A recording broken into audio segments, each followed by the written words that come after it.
আপনারা নেতৃত্ব দিতে চান, আপনাদেরকে জনগণের মধ্যে যেতে হবে। আজ ৩০ মে জিয়াউর রহমানের ৪৪তম শাহাদত বার্ষিকী।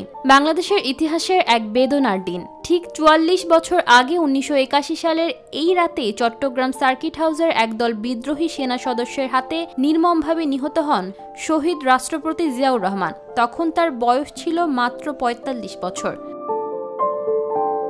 ২০২৪ সালে ৫ আগস্টের বিপ্লব ছিল একনায়কতন্ত্র আর স্বৈরাচারের বিরুদ্ধে। ঠিক এমনই বাকশাল থেকে গণতন্ত্রের কথা বারবার বলেছেন বিএনপির প্রতিষ্ঠাতা সাবেক প্রেসিডেন্ট জিয়াউর রহমান, যিনি প্রতিষ্ঠা করেছিলেন বহুদলীয় গণতন্ত্র। এমন এক সময় যখন তিনি রাষ্ট্রপতি হিসেবে দেশকে স্থিতিশীলতার পথে এগিয়ে নিচ্ছিলেন, তখনই থেমে যায় তার জীবন প্রবাহ।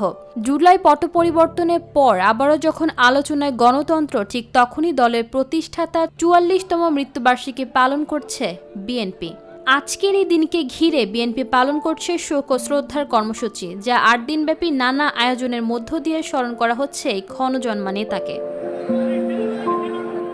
দীর্ঘ ১৫-১৬ বছর ধরে নানা বাধা বিপত্তির মধ্য দিয়ে বিএনপি এই দিনটি পালন করে এসেছে। তবে এবারে প্রেক্ষাপট ভিন্ন।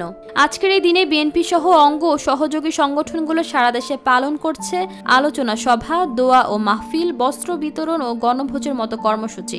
রাজধানী শেরেবাংলা নগরে জিয়াউর মাজারে ফুল দিয়ে শ্রদ্ধা জানানো হয়েছে।